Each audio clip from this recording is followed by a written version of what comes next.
시간이 되었으므로 2022년도 6월 1일 수요 기도 중심 예배를 시작하겠습니다. 다 같이 사도신경으로 우리의 신앙을 고백하겠습니다.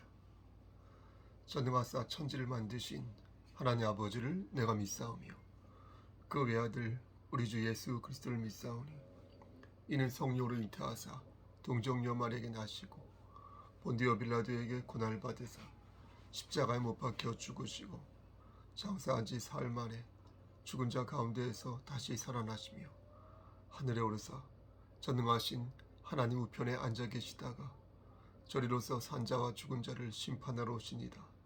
성령을 믿사오며 거룩한 공예와 성도가 서로 교통하는 것과 죄를 사여 주시는 것과 몸이 다시 사는 것과 영원히 사는 것을 믿사옵나이다.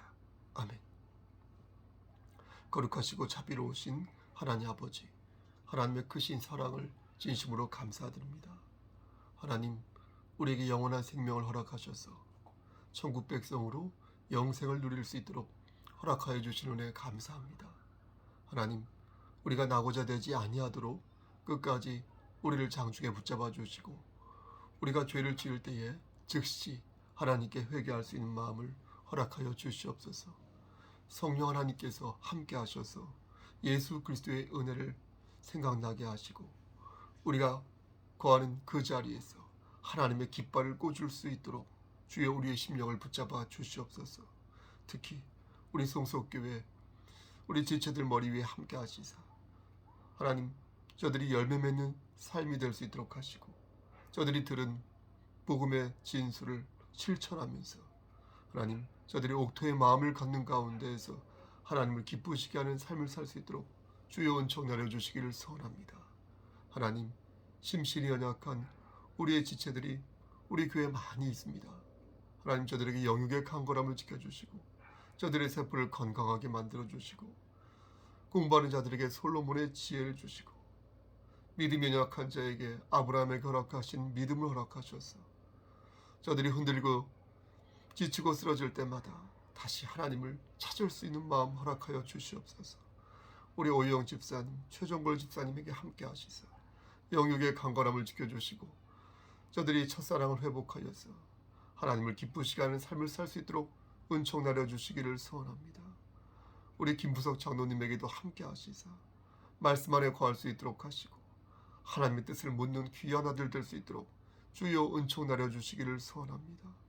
우리 권사님들 육신의 장막이 벗어지는 그날에 이를 때까지 장중에 붙잡아 주시고 한 사람도 나고자 되지 아니하고 천국 백성으로 끝까지 당도할 수 있도록 주여 은총 내려주시기를 소원합니다. 하나님, 우리 양인선 장로님 영육의 강건함을 지켜주시고 예비된 복을 받을 수 있도록 주여 축복하여 주시옵소서. 우리 셀 리더들과 우리 기관장들과 우리 어린 심령 청장년에 모일 때까지 모든 말씀 안에서 승리할 수 있도록 하시고 주 사랑 안에서 사랑의 띠로 한 묶음 될 수 있는 하나로 이어지는 귀한 교회 공동체 될 수 있도록 아버지 끝까지 함께하여 주시옵소서. 오은순 집사님, 전순주 집사님, 고재욱 권사님, 그리고 서옥산 사모님 하나님께서 함께 하시사 영육의 강건함을 지켜주시고 그들의 영혼을 끝까지 지켜주시옵소서. 우리 김규영 집사님 함께 하시고 아버지 주신 달란트를 잘 활용할 때에 하나님께서 복의 복을 주실 믿사오니 지금까지 잘했사오니 하나님 앞으로도 끝까지 책임져 주시옵소서. 장경 집사님, 강양숙 집사님, 김미애 권사님, 아버지 황금자 권사님, 서옥산 사모님, 배미라 사모님, 강양숙 집사님 끝까지 함께하여 주시고 오늘 또한 함께 비대면으로 드리는 모든 성도들 끝까지 붙잡아 주시옵소서. 모든 말씀 예수 그리스도인 받들어 감사하며 기도드렸사옵나이다. 아멘.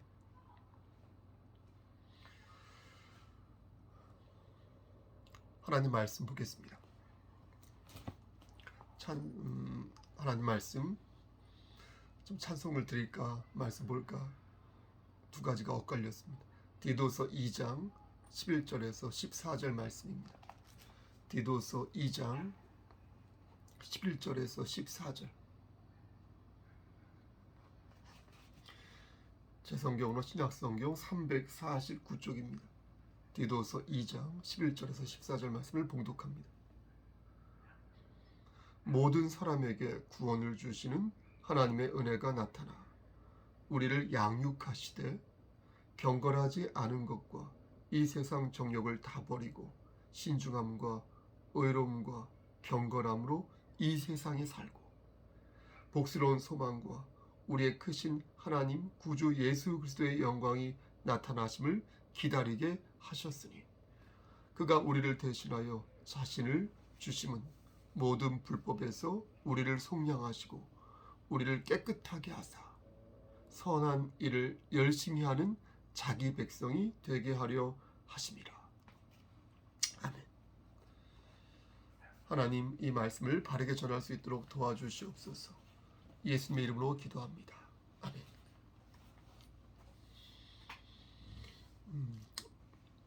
말씀 준비가 좀 늦어졌습니다. 편집을 하지 않고 그대로 올릴 계획을 하고 있습니다. 머리로는 이해가 되는데 마음이 움직이지 않을 때가 있습니다.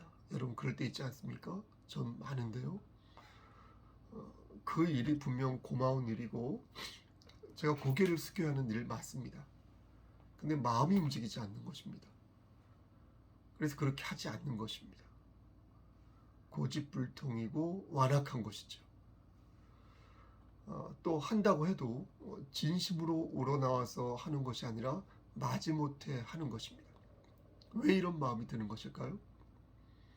여러 이유가 있겠지만 한마디로 표현을 하자면 철이 안 들어서 그런 것이다 라고 저는 생각합니다. 철이 안 든 아들은 아비가 어떻게 돈을 벌어 오는지 잘 모르지 않습니까? 또 철이 안 든 남편은 아내가 어떻게 해서 모은 돈인지 잘 모르지 않습니까? 또 철이 안 든 인간은 학교 내 괴롭힘이 얼마나 무섭고 잔인하고 괴로운 일인지 잘 모르고요. 또 철이 안 든 사람은 직장 내 성폭력이, 성희롱이 얼마나 금수 같은 일인지 알지 못하지 않습니까? 철이 안 들면 아는 척해도 결국은 원점으로 돌아가게 되어 있지 않습니까? 여러분 그러면 어떻게 할까요? 어떻게 해야 철이 들까요? 일반적으로 세 가지 방법을 들 수 있겠습니다. 하지만 이것이 하나님을 이해하는 바른 방법은 아니라고 생각합니다. 그럼에도 이 세 가지를 설명하는 이유는 이것이 하나님의 구속사적인 방법은 아니지만 부분적으로 하나님의 그 사역이, 그 마음이 나타나기 때문입니다. 첫째, 강력한 힘입니다. 힘이 있으면 상대를 진압할 수 있습니다. 억누를 수 있습니다. 굴복시킬 수 있습니다. 전지전능하신 하나님은 그 힘이 막강하기에 비교할 대상이 없겠습니다. 하나님께서 힘을 발휘하시면 어떻습니까? 인간은 굴복할 수밖에 없습니다. 하지만 하나님께서는 자발적인 순종을 우리에게 원하십니다. 순종이 제사보다 낫다라고 말씀하신 게 그 말씀입니다.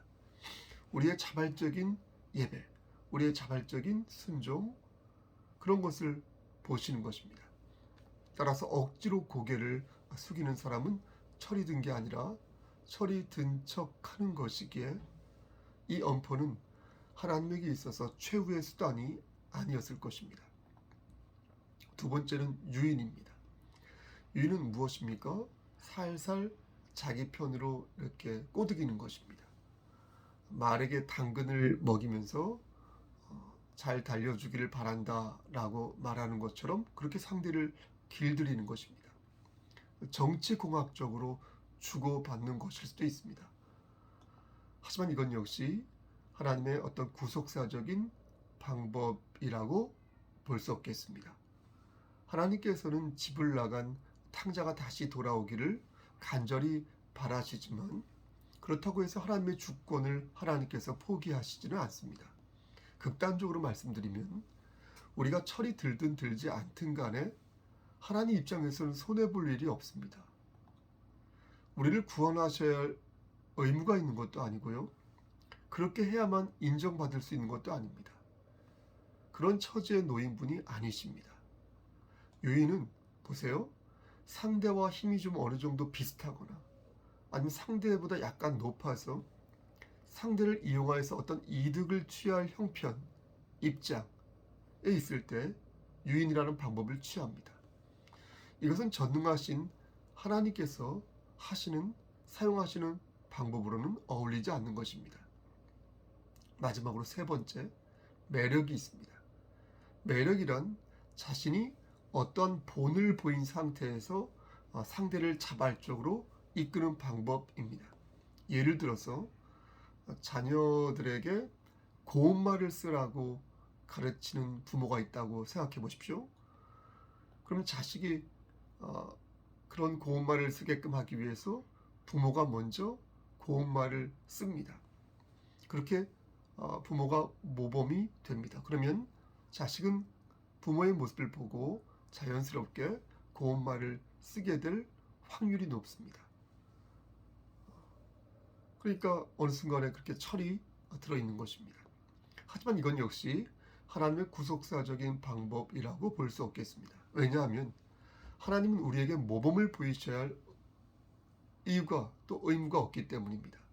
절대적 주권을 가지신 하나님이 먼저 본을 보여야 할 필요가 없습니다.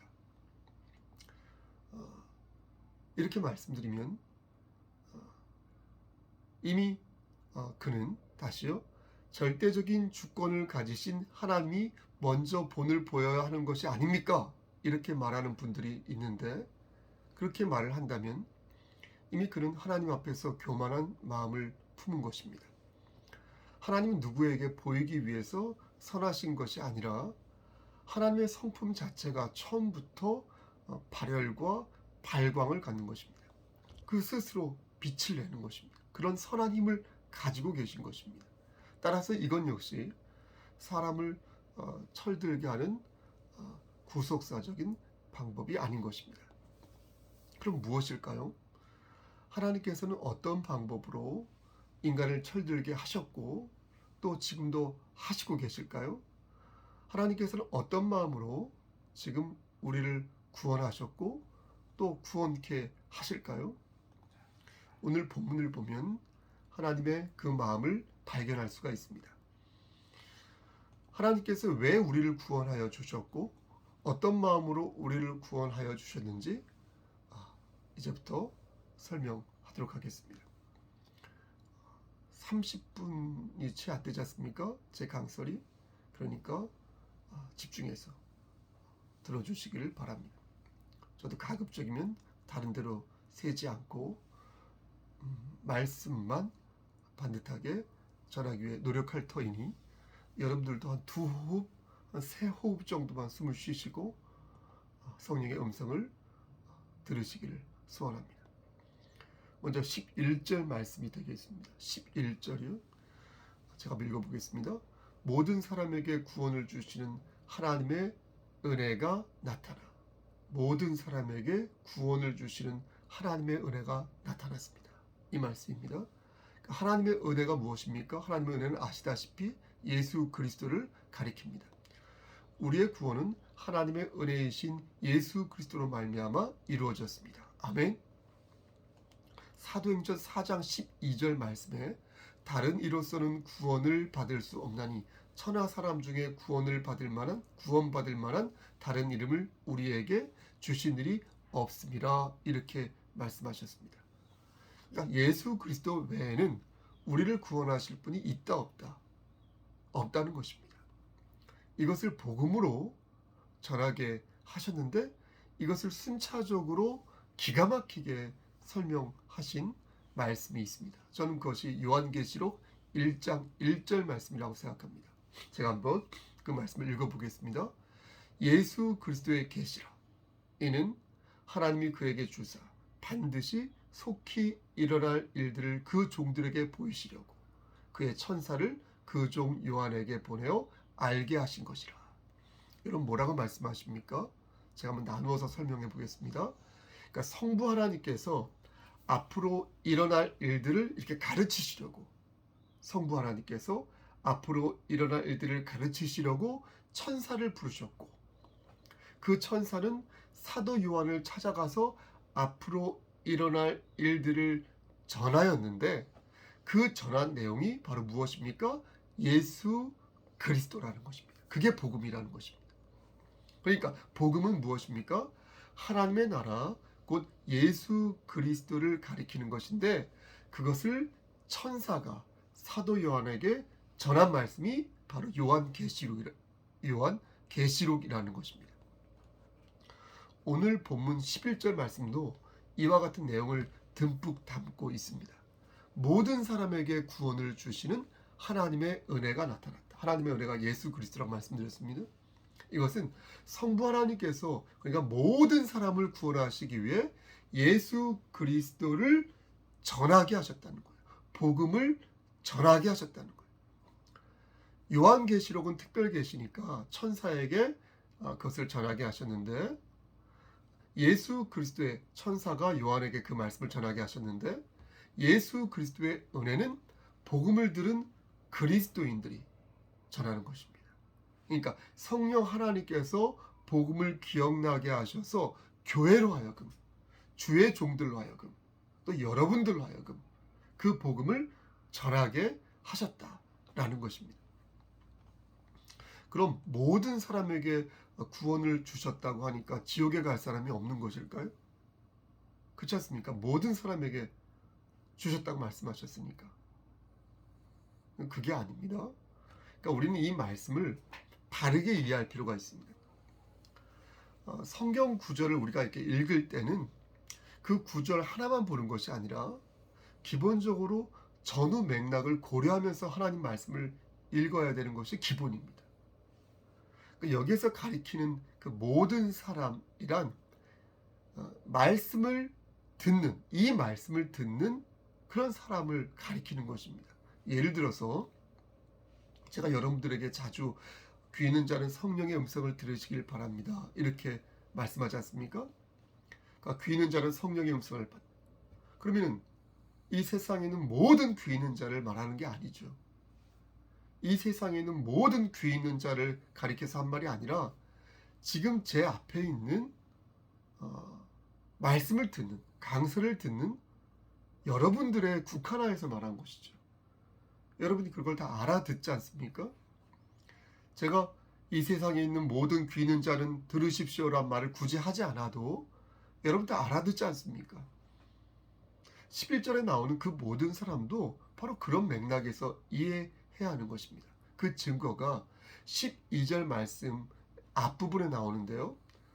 우리를 양육하시되 이렇게 말씀하지 않습니까? 그러니까 모든 사람은 이 말씀을 듣는 우리를 가리킨다는 것입니다. 만약 모든 사람이라면, 이 세상에 있는 모든 사람이라면 12절 앞부분에도 우리라고 나와 있지 않고 이 세상에 있는 모든 사람이라고 기록되어 있었겠죠. 그러므로 11절 말씀을 가지고 하나님께서 이 세상의 모든 사람들을 다 구원하여 주신다고 말씀하지 않았냐? 라고 얘기해서는 아니 된다는 것입니다. 영생을 주시는 것은 하나님의 주권이지만 영벌을 주시는 것도 여러분 하나님의 주권이므로 모든 사람이 영생을 얻을 거라는 착각을 해서는 아니 된다는 것입니다. 그럼 하나님께서는 어떤 방법으로 우리를 구원하여 주실까요? 이미 언급하였지만 우리는 하나님의 은혜로 구원을 얻었습니다. 로마서 3장 23절과 24절 말씀을 보면 너무나 유명한 말씀, 모든 사람이 죄를 범하였음에 하나님의 영광에 이르지 못하였음에 그리스도 예수 안인 속량으로 말미암아 하나님의 은혜로 값없이 은혜를 이루었다. 값없이 의롭다 하심을 받았다. 이렇게 말씀하지 않습니까? 우리 그렇게 값없이 의롭다함을 얻은 자라는 거예요. 값없이 의롭다함을 얻은 자. 여러분 이 말씀 하나로 모든 것이 설명이 됩니다. 모든 사람이 여러분 죄를 범하였죠? 죄를 범하지 않은 사람이 없죠? 모든 사람이 죄를 범하였습니다. 그래서 모든 사람이 하나님과 함께하지 못하게 되었습니다. 그런데 하나님께서 우리에게 선물을 주셨다는 거예요. 그 선물은 우리가 잘나서 주신 것이 아니라 우리의 공로와는 상관없이 하나님께서 우리에게 그 선물을 주셨다는 겁니다. 그 선물이 무엇입니까? 그 선물이 바로 예수 그리스도라는 거예요. 그런데 그 선물이신 예수 그리스도의 속량으로 우리는 구원을 얻게 되었으니 너희는 그걸 알고 어떻게 이제부터 살아야 하는지 알아야 한다는 것입니다. 그래서 그런 목소리에 하나님의 말씀에 귀를 기울여야 한다는 것입니다. 라는 말씀이 바로 오늘 본문 말씀인 것입니다. 근데 여기에서 한 가지 우리가 짚고 가야 할 내용이 하나 있습니다. 하나님께서 우리에게 예수 그리스도라는 은혜를 주신 이유가 여러분 구원 말고 또 한 가지가 더 있다는 것입니다. 오직 구원 하나만을 위해서 하나님께서 우리에게 예수 그리스도를 보내주신 것이 아니라는 것입니다. 예?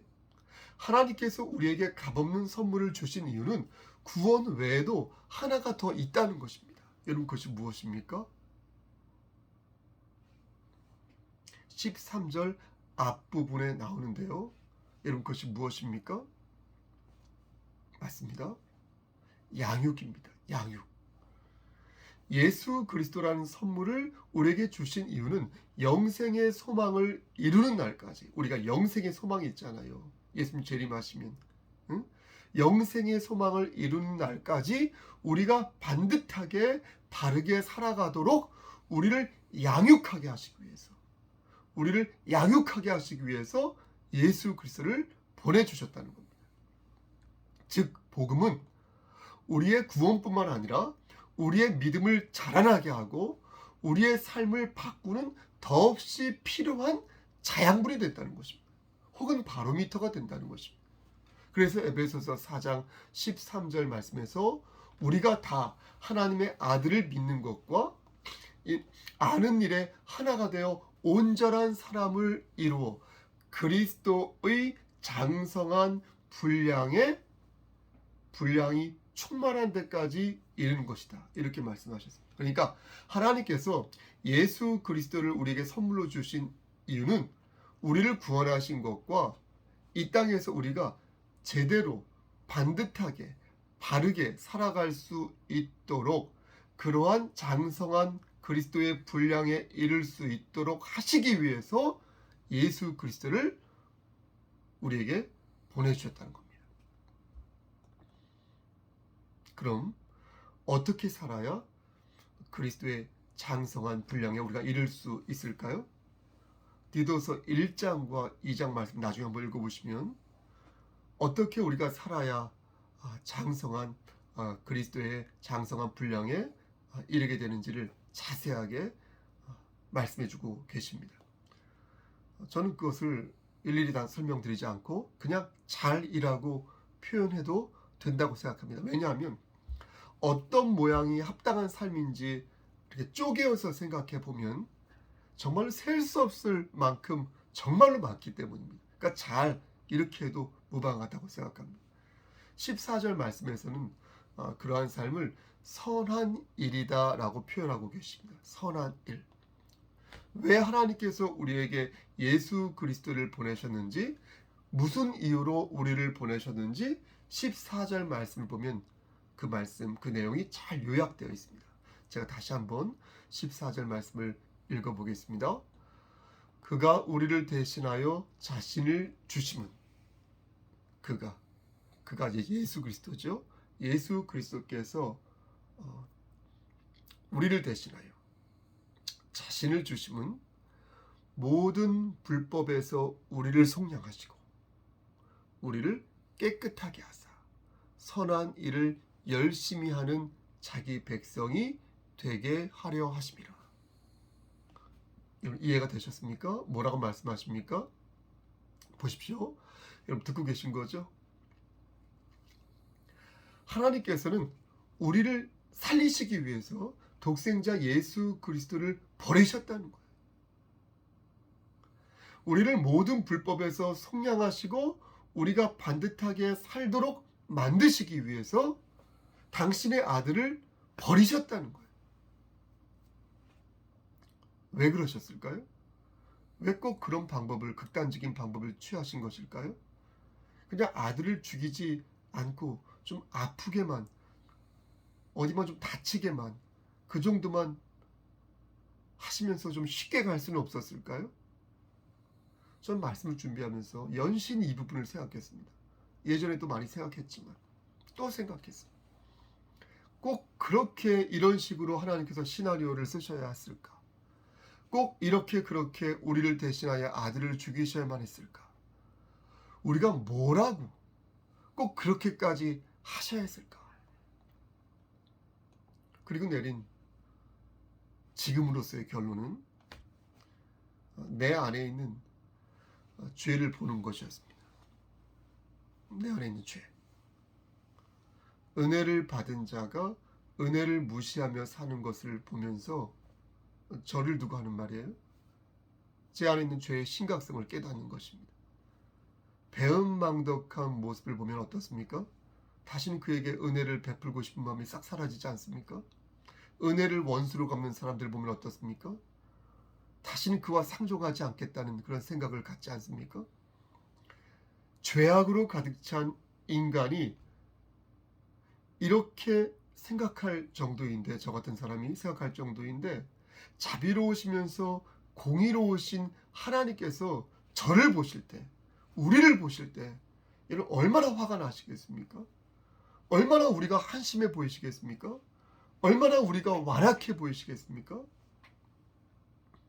우리는 하루에도 12번씩 은혜를 배신하며 살고 있지 않습니까?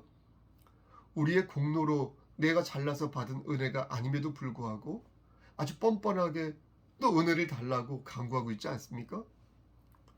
그렇게 부르짖고 있지 않습니까?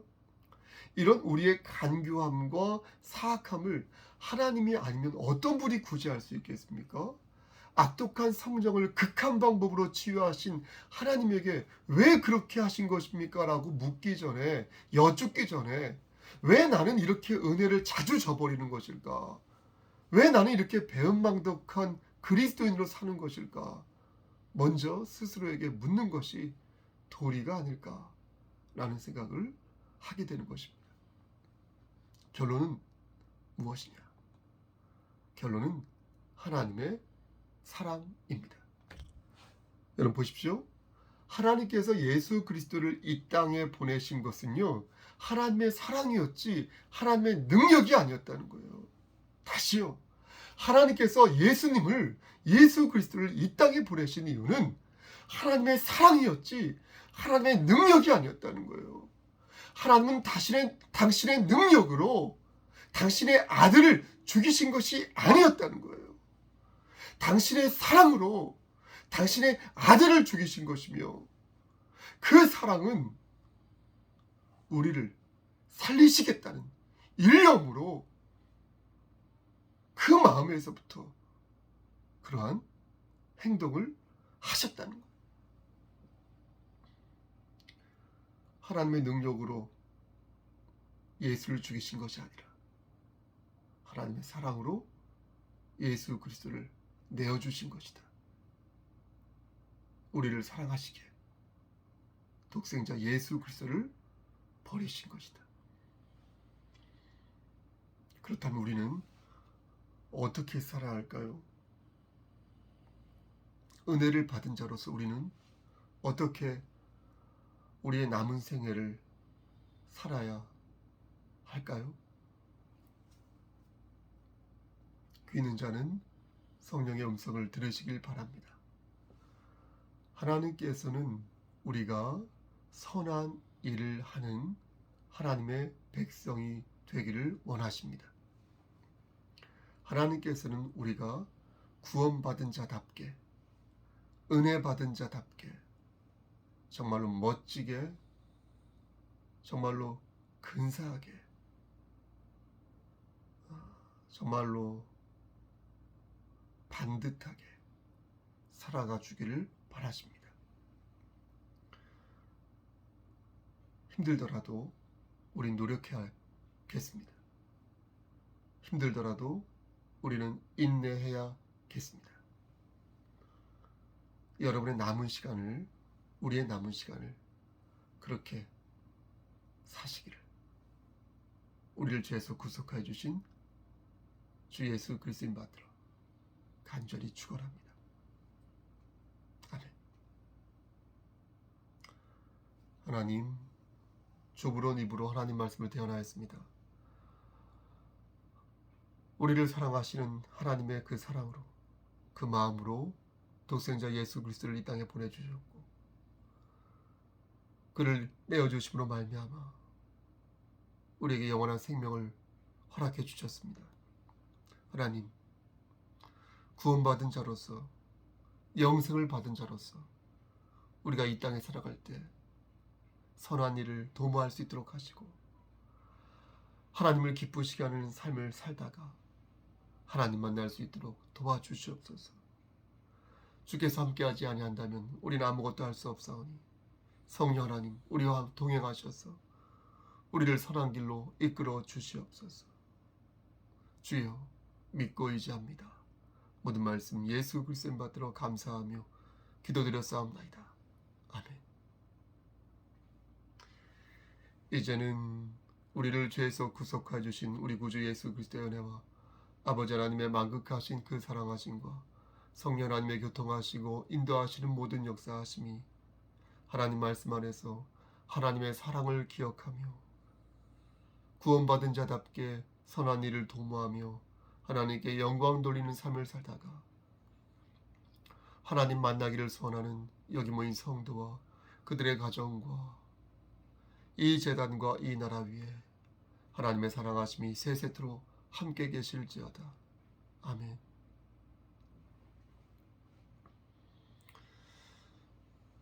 예배를 마쳤습니다. 어떤 분이 왜 러닝을 입고 말씀을 전하느냐라는 말씀을 해주셨어요. 그래서 아침 예배 때는 러닝 정도는 있게끔 좀 편한 복장으로 말씀을 전할 수 있도록 좀 허락해 주시길 바랍니다. 정 불편하시면 한 번 더 얘기하면 그때도 옷을 갖춰 입고 예배를 인도하도록 하겠습니다. 그리고 또 로만 이런 옷을 입냐 주일날 이렇게 물어보신 분도 있는데 뭐 제 마음입니다. 이게 아니라 성당의 신부님들이 많이 입는 그런 전유물이 아닙니다. 이 옷은 주의 종들 개신교 목사님들도 충분히 입을 수 있고요. 정해진 것은 없어요. 저는 이제 외적인 어떤 겉모습 이런 부분들에 있어서 외양에 꾸미는 거에 있어서 그렇게 많은 에너지를 쏟고 싶은 마음이 들지 않아서 단정하게만 그렇게 할 계획을 앞으로도 가지고 있습니다. 하지만 그 또한 또 이 일을 많이 제기하신다면 다시 한번 생각해 보도록 하겠습니다. 여러분, 투표 잘 하셨죠? 집단 지성과 영성을 잘 발휘하셨죠? 그랬을 것이라고 믿습니다.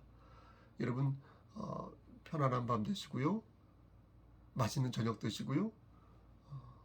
아침 예배 때 만나 뵙겠습니다. 러닝 차림으로 만나 뵙겠습니다. 샬롬.